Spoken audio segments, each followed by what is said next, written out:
episode of Dice and Dragons. First, let me talk about why I call this Dice and Dragons instead of Dungeons and Dragons. I wanted to have D&D still be a part of the title of this little show that I decided to try to do. But I feel like in modern D&D, dungeons are not all that common like they used to be. In the early editions of D&D, like 1st and 2nd edition, every single module was pretty much, hey, here's a dungeon, go in there, clean it out, kill whatever you can, treasure's half yours, yippity-doo, you're a hero. But now D&D has gone much more than that. I feel like D&D has evolved. 3rd edition started seeing more towards character development and building on your character and having your character have these specific powers versus just rolling a d20 and trying to hit something that has an AC of, 20. Or back in 1st and 2nd edition, actually negative armor class was better than higher armor class. So if you have negative 10 armor class, that's what you're trying to hit. But that's that going, that's another story entirely. Anyway, so 3rd edition was started really seeing the development of the character versus just attack and kill. Since then, D&D has continued to evolve to the point where I think dungeons are not as common as they used to be. You may enter a dungeon because there's some ancient god there or something like that, so you may still find yourself being thrown into a dungeon from time to time, but I feel like a lot of it has gone just beyond go explore the dungeon and kill. What is D&D to me is more about dice. So you're rolling dice to determine your character's stats. This will reflect what skills they have in persuasion and deception and stealth. All these are rolled into how you roll your character. Dice are very important to creating your character. Dice are also very important when it comes to attacking or trying to do a skill like stealth or deception or intimidation. Everything is dice. So I feel like a lot of players really associate D&D to dice. And of course, what is fantasy without dragons? So you still naturally have dragons. So long story short, too late. That's why I call it Dice and Dragons, because I believe those are the two elements of D&D that really stick out the most. What I'm going to talk about now is the absent player. So you've spent months and months and months and months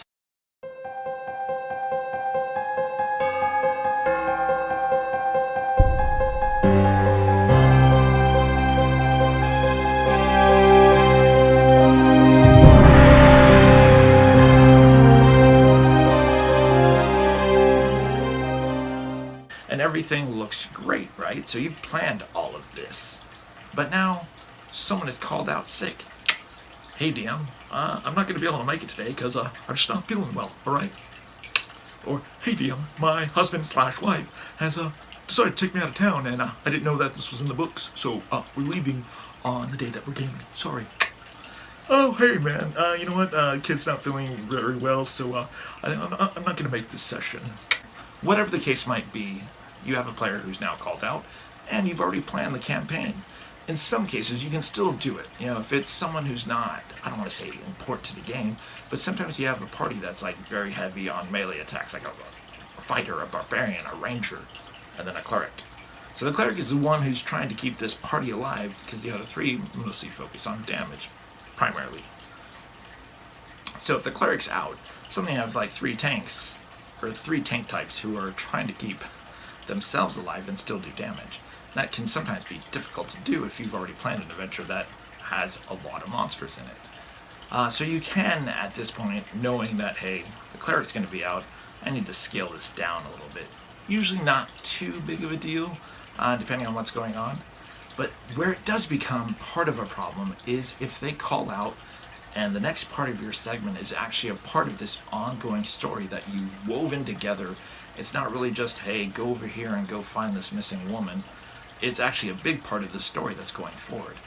What I've done for myself, because I love using examples in all of these videos that I've done for myself that may or may not work for you. So one of the things you can do, and this is not one that I've done yet, but it's actually not a bad idea, is you have all the players appoint someone else to potentially control their character in the event they're out.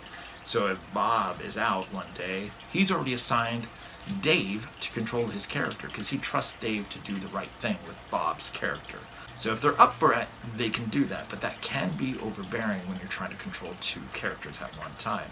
So maybe that's not ideal for some people. especially if they're new to D&D, trying to know their own character, plus another character, especially if it's any type of caster, like a cleric, sorcerer, warlock, druid. Now they're going to have to know spells on top of what they already have to remember for their own character, so maybe that's not ideal.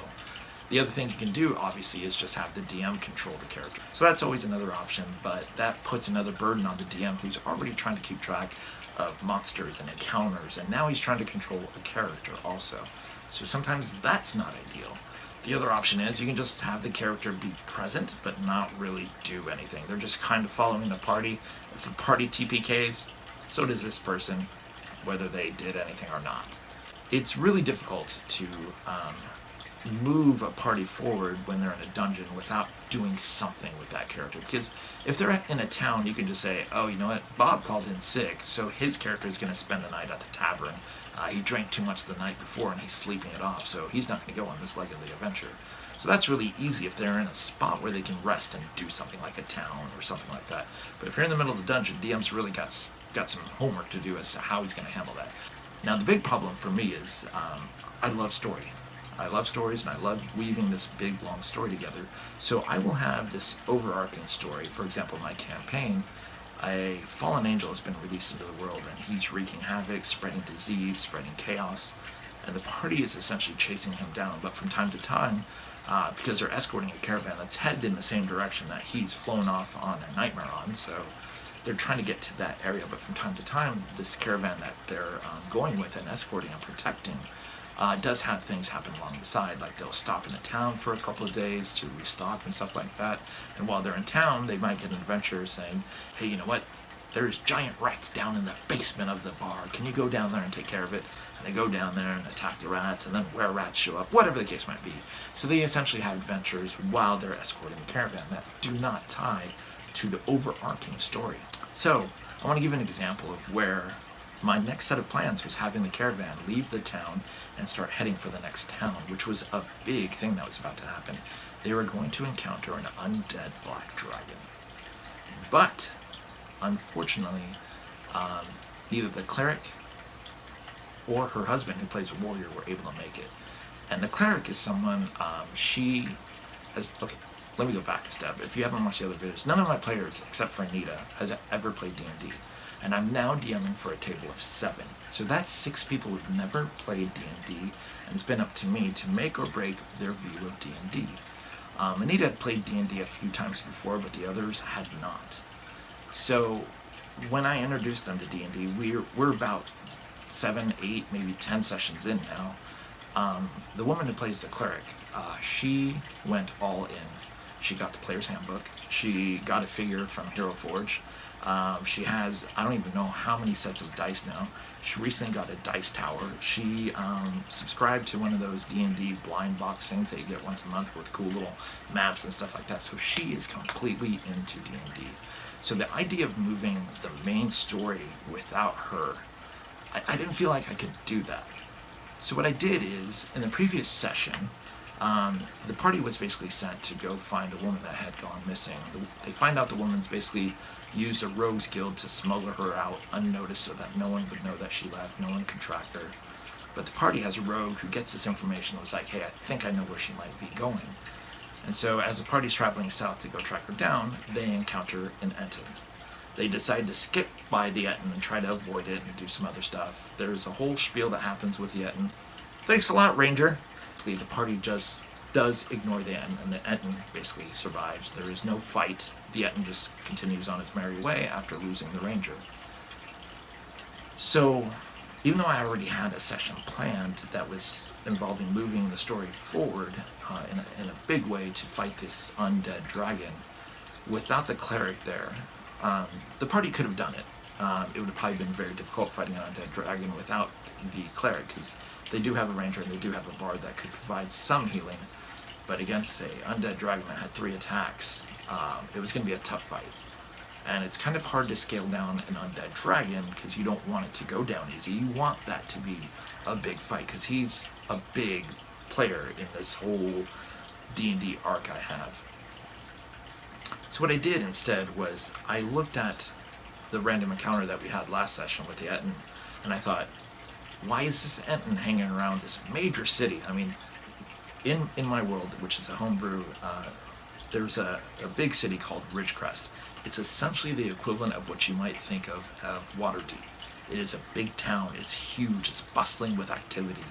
So why is there an Ettin just patrolling the outside of this city that's surrounded by these big woods?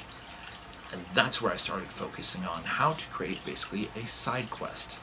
So I thought, this Ettin, he's going to be my side quest, because I know the cleric's out. She's already called me and told me something's happened. Her and her husband will not be able to make it. And I don't want to go and push the main story without her. So now I'm focusing on a side quest. Now, the Ettin is the focus of that side quest. Why is he there? What's he up to? What's he doing? Like, why has the city never done anything about this Ettin that's patrolling around the city every once in a while? Then I started thinking more about this Ettin, how to make it, why is the town asking the adventurers finally to do something about this Ettin that's been outside their city for a while? I started thinking that this Ettin, for some reason, has begun attacking the farms, and it's, taking farm animals, and from time to time, even taking citizens that are in the farmlands outside the city's great walls. Because you can't necessarily grow, tons of apple trees and lemon trees and grapes and lettuce and all these vegetables that you would probably need to be able to import the city. And you wouldn't be able to have like sheep everywhere and goats everywhere and horses that the city uses for its armies, and food and wool and leather. So now I have this idea. This Ettin is, for some reason, more aggressively attacking these farms. But now, because I love lore and I love stories, I start digging deeper. Why is this Ettin doing this? Like, I need a reason for this Ettin to be something so aggressive that the city guard is now like, he's a problem. He's been out there, he's attacked from time to time. We shoot a few arrows at him, scare him away for a week or two, but he comes back, does it again. But now it's like every day, he's attacking everyone. We have to do something. And you, hero, are just the people we need. So why? Why is he more aggressive? So then I start thinking, Ettins hang out with ogres. So we can have ogres and this Ettin basically as part of a team. So the party will encounter the ogres, they'll counter the Ettin. But why? Why are they together? Why are they more aggressive? Then I start thinking, why not have mind flayers? Now, the party's only level 5. Obviously, they're not going to fight the mind flayers, but the mind flayers are what's responsible for it. In my head, suddenly, I think this Ettin lives in a cave, because where Ridgecrest sits, there's a huge mountain range just to the north. So in my head, I start thinking, this Ettin lives in a cave. The mind flayers have dug their way up and basically mind controlled the Ettin, and basically said, go fetch us food, go fetch us like animals and stuff like that, so that we can bring it down into the Underdark and basically eat and feed and enslave humans, torture humans, and have animals to feast on, people to feast on, whatever the case may be. So now this Ettin is enthralled by these mind flayers.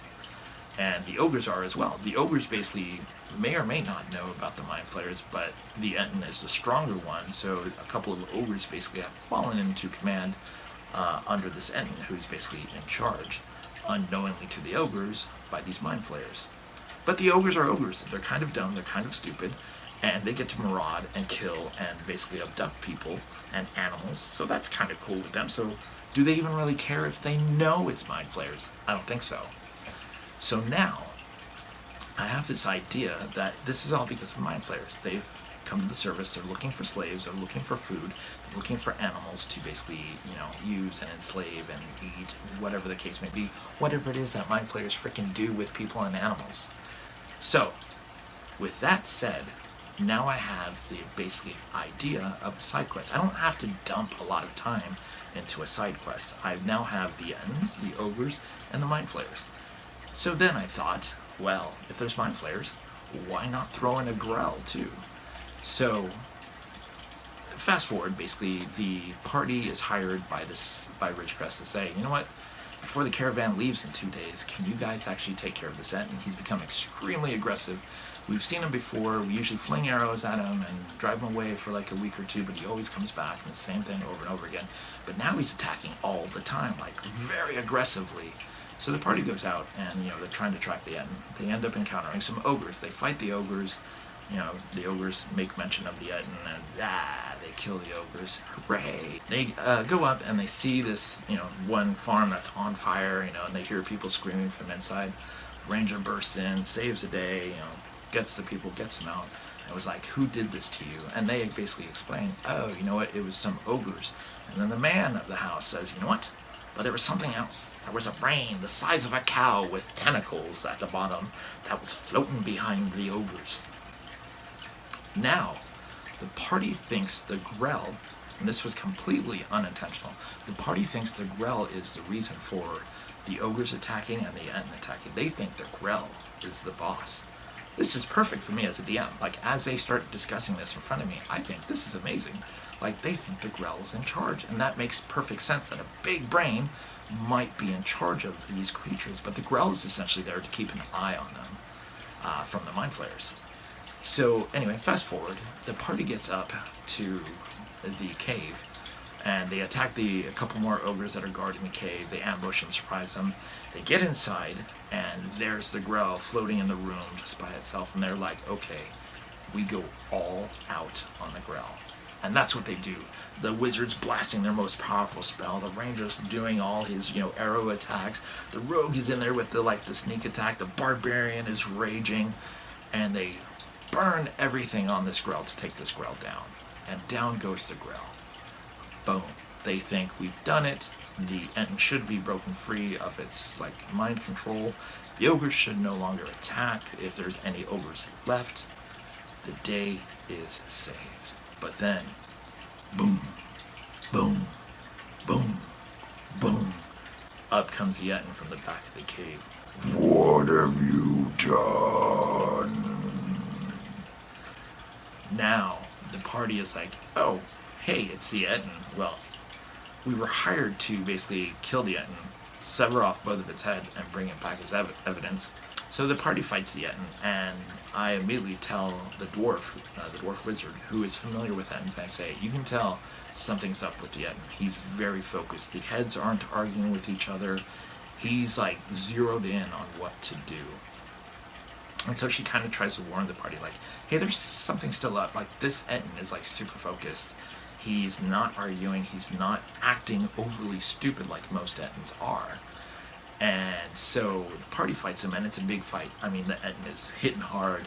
The party's hitting him. I've given the Ettin a few more hit points than he normally would have because he is a boss.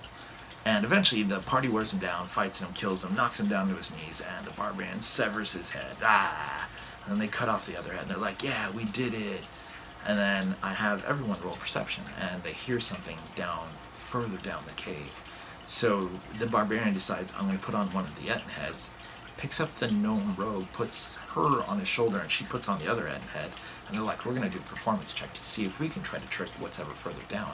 And I do explain as a DM, I say, hey, I get it, you're a dragonborn barbarian. You are tall, but you're not as tall as an Ettin. Even with the heads on your shoulders, you're still not as tall as the Ettin. But this is a cool idea. As a DM, I'm going to let this slide and see how this goes.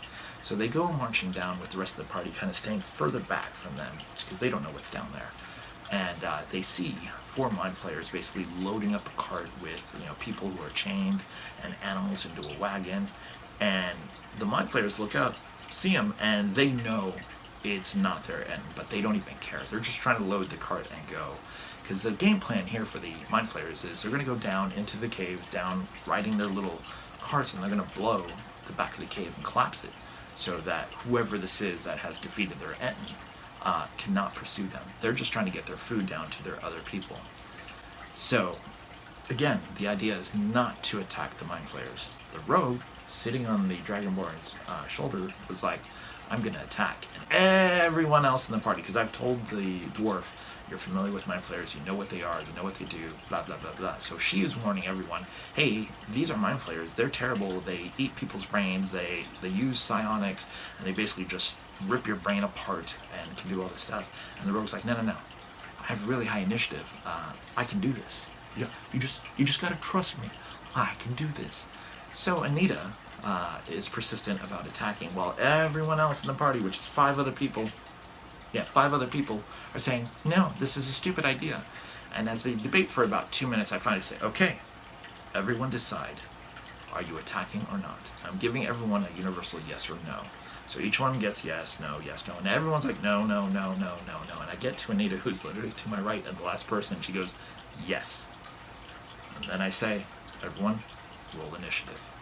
So initiative is rolled. Anita, naturally being the rogue, has an extremely high dexterity, and she does go first. So she does get hit on one of the mind flayers, and everyone else is screaming like, we don't know when the mind flayer's initiative is. If it's next, we're all as good as dead. It's someone else, I think it's the barbarian who went next, and he held his action to see what was going to happen. And then it was, it was the bard. So the bard tries to basically do some brilliance and stun the mind flayers with lights and fancy action. And all of them pretty much fall for it, except for the one that's now been stabbed by Anita in the first attack. And so on the mind flayer's turn, he basically tries to mind stun everyone. Everyone makes their save except for the bard, who is now basically stunned, completely motionless. And the barbarian, who's held his action, was like, here's what I'm going to try to do. I am going to try to run, grab her, and just like get everyone out of here as quick as I can. And I'm like, I'm having fun. I don't want them to fight the mind flayers, so I say, you know what, let's go ahead and do this. The bard is only a halfling, so she's not that big, and he's a dragonborn, so it's not that big of a feat. And so he rolls, and he gets a natural 20, which literally saves the bard's life. Again, thanks a lot, Anita.